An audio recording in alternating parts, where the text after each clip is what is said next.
Hello everybody, Andy Nolch here with another KR, and today's KR, get excited, it's a review of the Survival Rundown. Woo!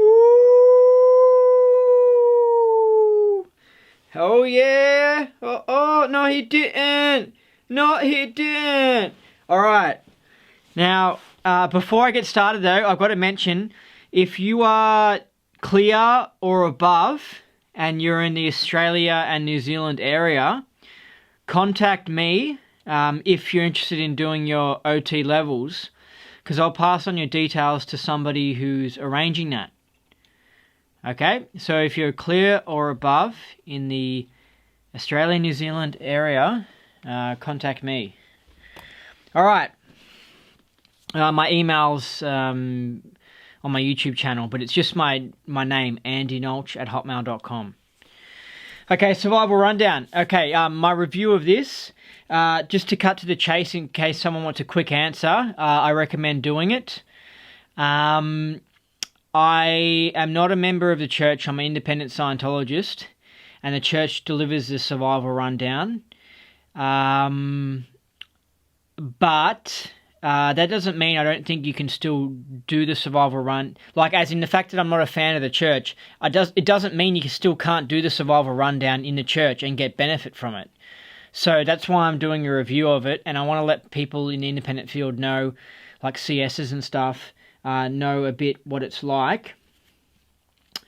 But my personal opinion with the church is, if you're just tough and you don't let yourself get pushed around, then and you keep your, what is it called, code of honor in, you're fine. Like, I totally don't regret any of my experience with the church. My 5 years was awesome.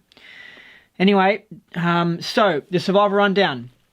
So it came out with GAT2 in the church, and it replaced the Objectives Co-Audit, and it basically still is the Objectives Co-Audit, but it's just way more processes, and it's better. It's just delivered better. So it's full of objective processes you do on it, and at the start you do the TRs drilling, and the TRs are easier and simpler. In this book, for example, you don't get any official things written by, like, L. Ron Hubbard, like where it says HCO, blah blah blah blah, Saint Hill, blah blah, all those things where people who are new to Scientology like waste their time clearing, like when they're reading it, and it just takes ages.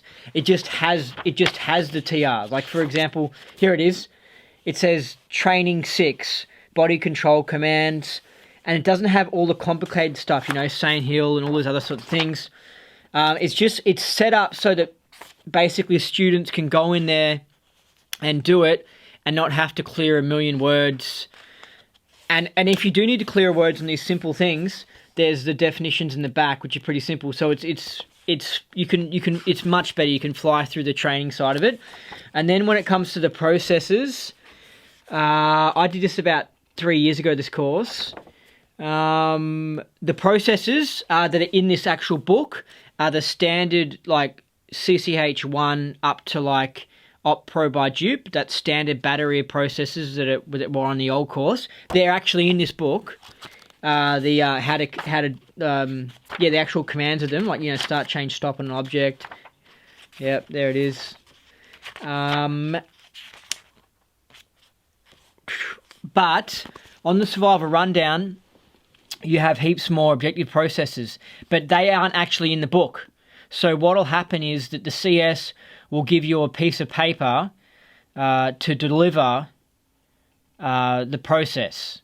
But she gets it from some book that she's got, and it's called the Objective Processes Handbook, and it's like about this thick, and it's full of 375 objective processes. And if you're a Scientologist, I recommend getting your hands on that book, the Objective Processes Handbook, because it's just full of heaps of processes, like Waterloo Station, like put ARC into the walls, put that aberration into somebody, touch the wall, kick the wall, like, just heaps, like, there are a million objective processes. I think they went through L. Ron Hubbard's, all his, like, material in the 50s and all this sorts of stuff, and pulled out as much as they could.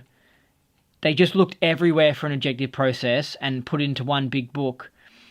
So it's good. It's good. There's the event for GAT2, and I think COB goes into more detail on how it was developed. But my opinion of GAT2 is that it was a huge improvement on GAT1, and it seems like the church is reforming and getting better, because also it doesn't seem like the Officers of Special Affairs is being as hardcore as they used to. So I think that, because Scientology is a good thing, even though it got corrupted in the 80s when David Miscavige took over the church, I think it's slowly getting better. And this Survival Rundown is a classic example of it, because there was policies in the late 70s about the Survival Rundown, and for some strange reason in the 80s the church got rid of it. I have no idea why, but they just they did. But that's when the tech went absolute downhill in the church in the 80s. But anyway, so this is bringing it back, and this is good, and this is really thorough. You can't just do like 50 hours of processes and like say you're clear or say you're finished your objectives course. It's like, no, like you're doing all of them. And I noticed the way the CSs were CSing them is that they were like, op pro by dupe. You weren't doing it in 1 hour. Like you were actually doing it for like 10 hours or 20 hours or whatever. You're actually thoroughly doing it and completing it, because you get this ridiculous idea where I heard a guy did, this was on the old Objectives Cold course. He did op pro by dupe in 20 minutes. And when I heard that, I was like, dude, that process doesn't even take 20 minutes to bite. You have to do a process, let it get into your case and tear that crap out of you. But 20 minutes doesn't even give it a chance. So he'd ran it, and then had a win, as you do when you're running objective process. And then they were like, oh, you're done, oh, finish. And it's just like, hey, you didn't even get into that process. It's op pro by dupe. It's a serious process. And I thought that was wrong when I heard him say that to me. And then after that, I heard that there was I read it, something by L. Ron Hubbard where it was saying, pro by dupe, yeah, you need to run it for like at least 2 hours before it even does anything. And so I was like, of course I'm right. And I don't mean to brag, but there's a lot of times I just, whenever it comes to auditing, it's just common sense. You just be practical. And a lot of time my innate knowingness on certain things ends up being right. But anyway, so this course is great, and I think you should do it. I noticed that I didn't bog down on processes as much. Like I didn't have like red tags and just problems, maybe going to ethics and that sort of stuff. It was very smooth sailing. It was just like, it took a lot of time because it's very thorough. I had to do the standard battery of about 13 processes or whatever, and then on top of that, I had to do like another 50, which is huge.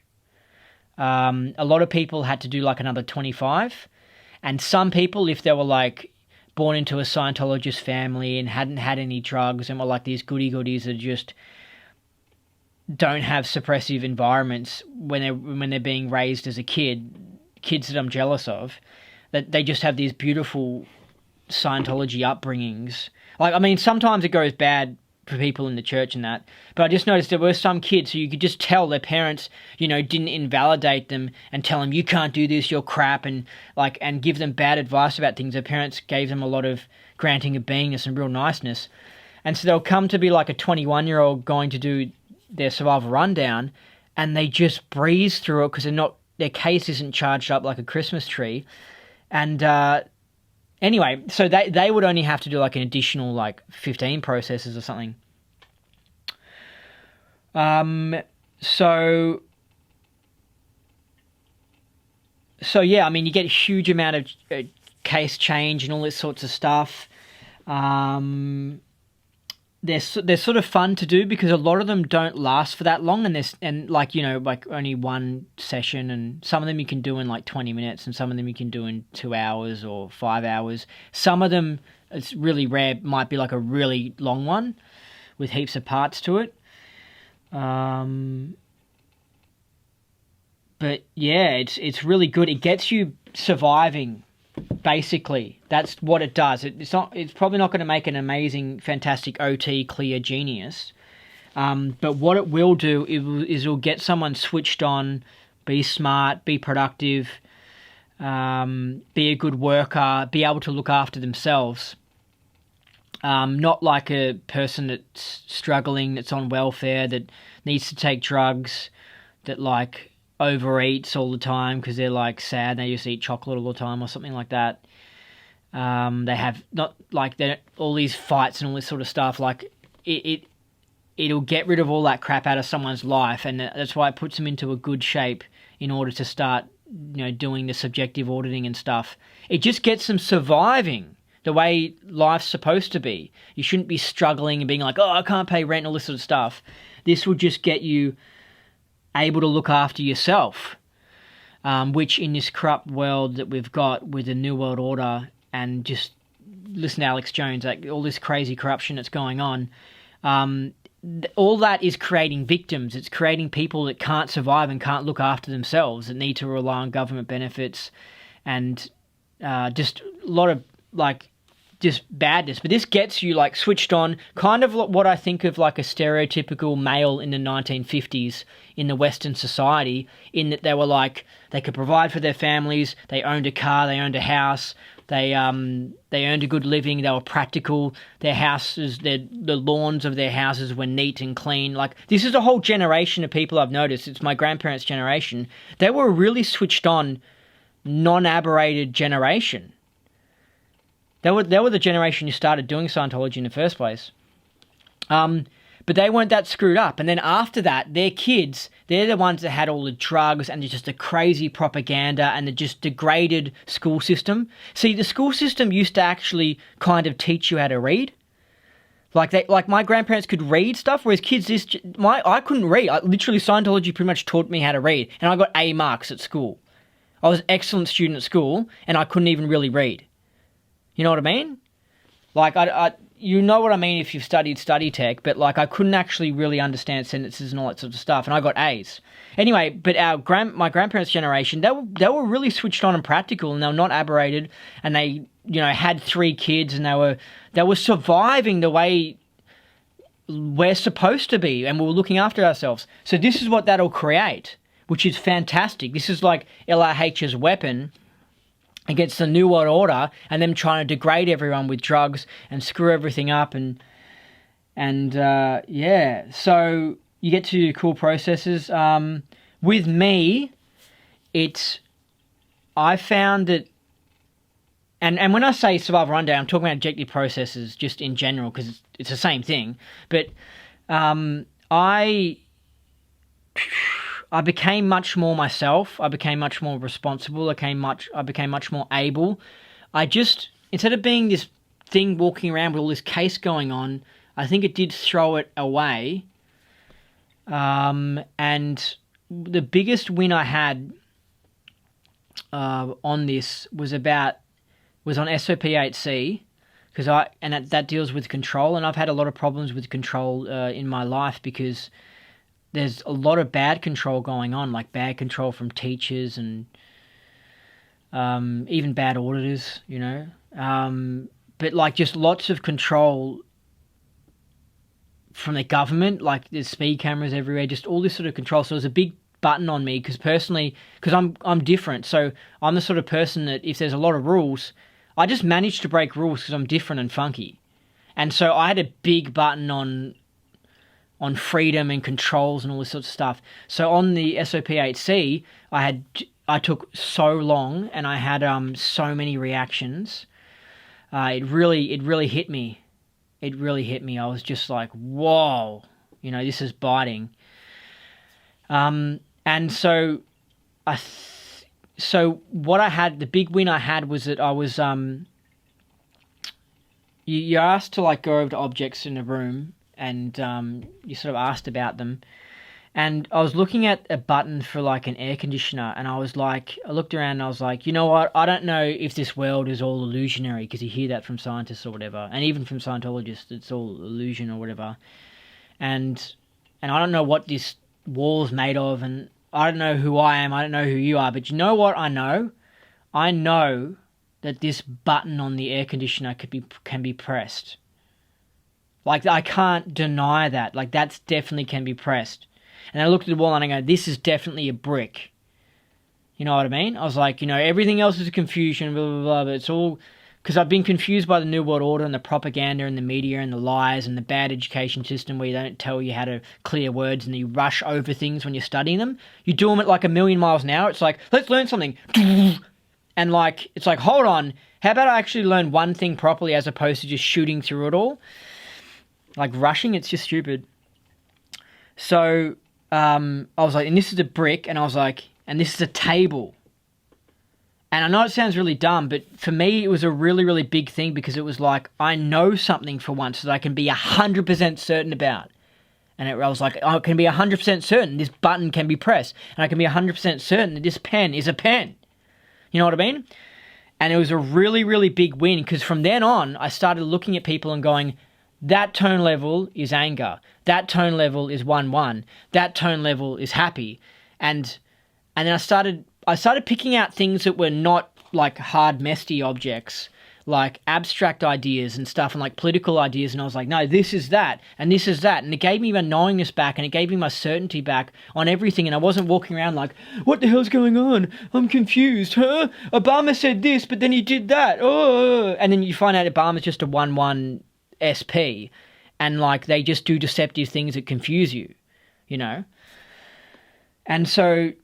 Well, that's what anyway, so it gave me my knowingness back, and that's part of the wins you're supposed to get from SOP 8C. But that was the biggest, win, because everything, that's a real important thing, knowingness. Like, you can actually know something for yourself. You can actually have confidence and think for yourself, and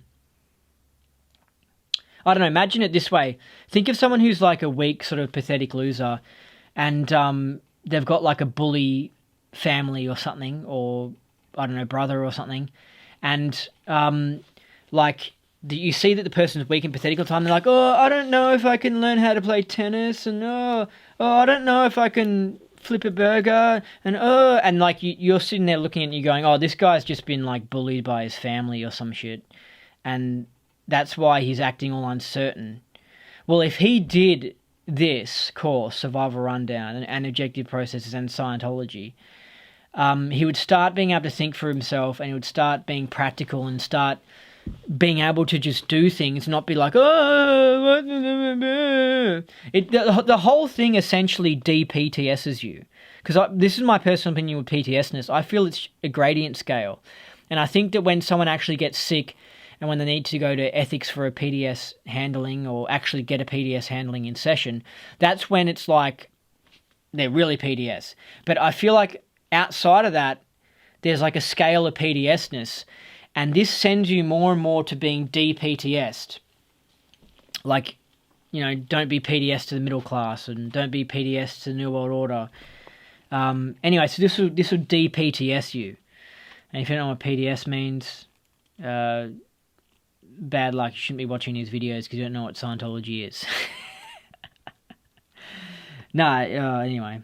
It basically means that you become more strong, you become more yourself, and the crap that's going on around you and the people that are going on around you doesn't come in and affect you as much, which is great.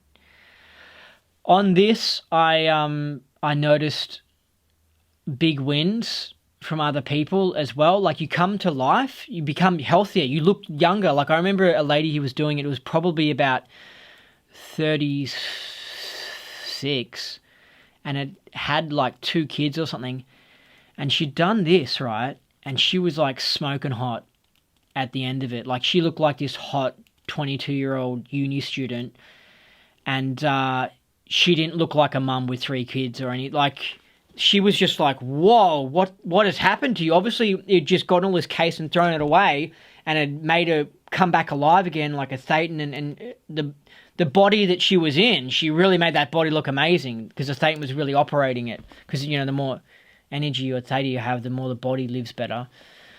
And she was just looking, that's what I remember, because she was all right looking before she did SRD, but I remember after going, whoa, this girl's a real hottie. And she was married to like a 40-year-old guy, so it looked really odd. It looked like this young 22-year-old student with like this grey-haired 40-year-old guy. Anyway, so that's the sorts of amazing stuff that it can do. And if you don't believe that, then, you know, people do stuff like yoga as well, and those sorts of things make people look much younger. But it's most interesting with this because, I mean, yoga makes sense because you're doing body stretches and movements and it's like really body orientated, but this is just like therapy orientated. It's like, oh, touch the table and what is a problem that you have or something, like just interesting questions on this. And so it's really mental, it's a really mental exercise. It opens your mind up to new ideas, new ways of thinking. So it will be like, I don't know, one process will be like, concentrate on this. Now concentrate on that. Now concentrate on this. And like just things, it really opens your mind up. And yeah, and it really affects the body and you see it. And I remember there's a girl on the course who actually looked like she was mentally handicapped. So like she looked like she was supposed to be in a psych ward or something. Like she looked like she was not quite right. And after like a year of this, she was looking like a normal person. Like she looked normal. It done the same thing. It brought her back to life, her body back to life and herself. And she just walked around like a normal person. And that's when you know that the Scientology tech works, because it does.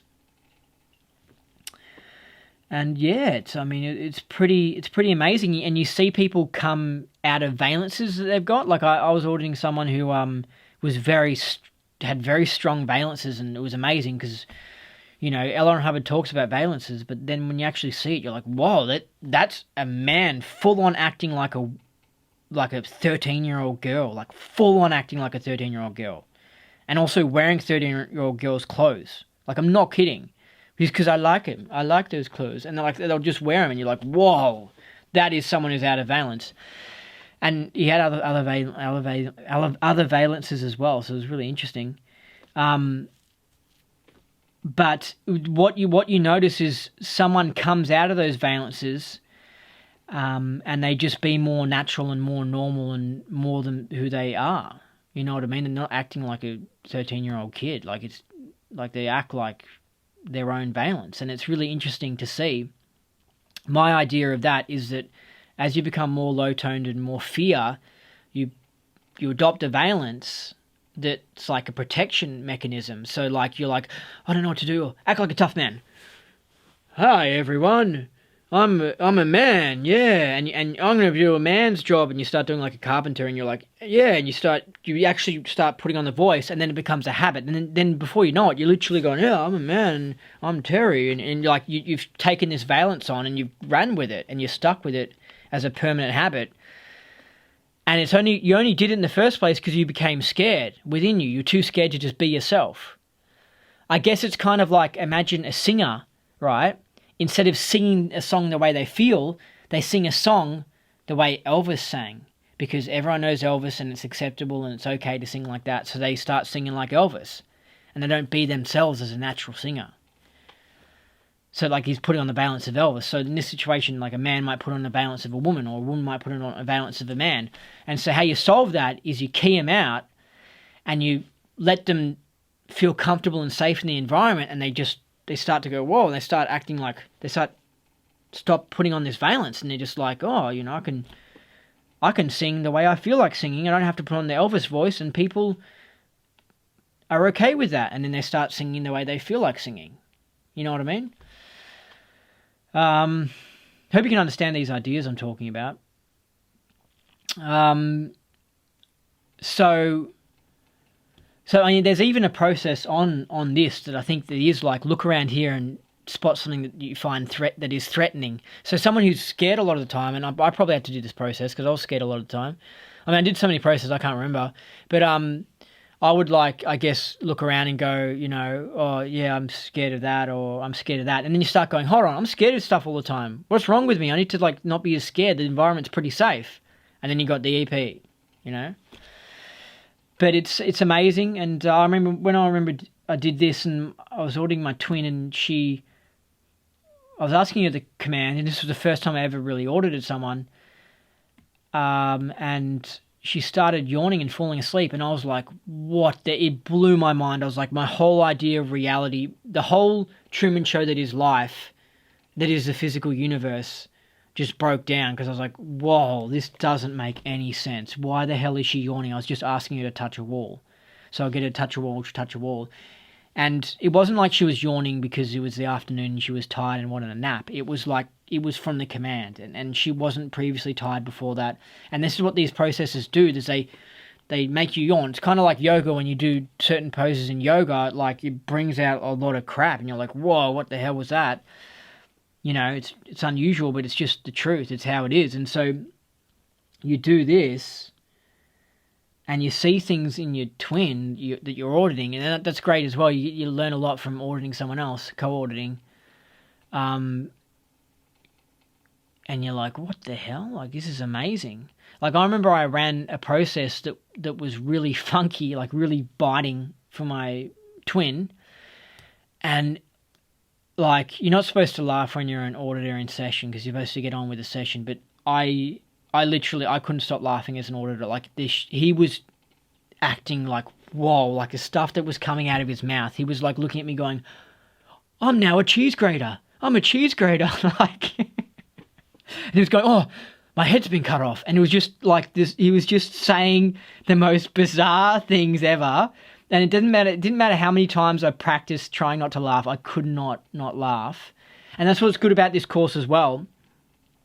The soups weren't as strict on this as compared to the old objectives co-audit. They weren't as nutsy. They were just more like, you know, if you're really stuffing up as an auditor, they'll give you a pink slip. But on this, yeah, this was like they were a bit more casual. They're a bit okay with someone occasionally stuffing up because they know it's not a HGC professional auditor. You know, and it had a whole cool, like, carefree attitude about it. It's almost like this course was delivered a bit like independent Scientology is delivered, like a bit more cooler and carefree. And anyway, it was great. I totally recommend it. I give it... I'm trying to think how many stars to give it. I don't know. Scientology's a bit awkward because it's like things that you know people definitely have to do. It's like, well, do you say it's 5 stars? I don't know. I don't think you can give it a rating. It's just something you have to do. It's kind of like eating good food. Like, that's what I've noticed recently as well, how crappy commercial and like white bread is, and McDonald's and cheap milk and all this sort of stuff. After I really tried organic food and worked out what was going on, I was like, it wasn't like I was like, yeah, organic food's good. I was like, no, organic food you have to do. There's a difference. It's like, I'm not going to say organic food's 5 stars. It's just you have to become healthy and stop the fucking crap. Stop the crappy food, stop all the commercial shit, the corporation's crap. Stop it. You have to, like, you won't know until you get used to the good quality food. And this is the same course. You have to do it. You got no choice, you know? So you can do it, in a Church of Scientology, but in the independent field, they deliver objectives. Some of them might deliver some type of survival rundown, but it's a similar thing. And so you got to do it. You got to do these objective processes. And if you're wondering what the difference between objective processing is and the other processing is, objective is more like physical. It's more like you're walking around a room, whereas the subjective is more like you're in a private room with the e-meter, and it's more like, you know, going over memories of the past and that sort of stuff. But this is more like active, more like, you know, you can go, some processes you go to a train station and you have to do it at a train station or at like a car park or something, or you have to spot cars. Like, it's more exercise type. And so yeah, it's good. You just got to do it, you know. Someone like Chris Shelton, the Scientology hater, an atheist bigot, he needs to do this big time because it would blow a lot of charge.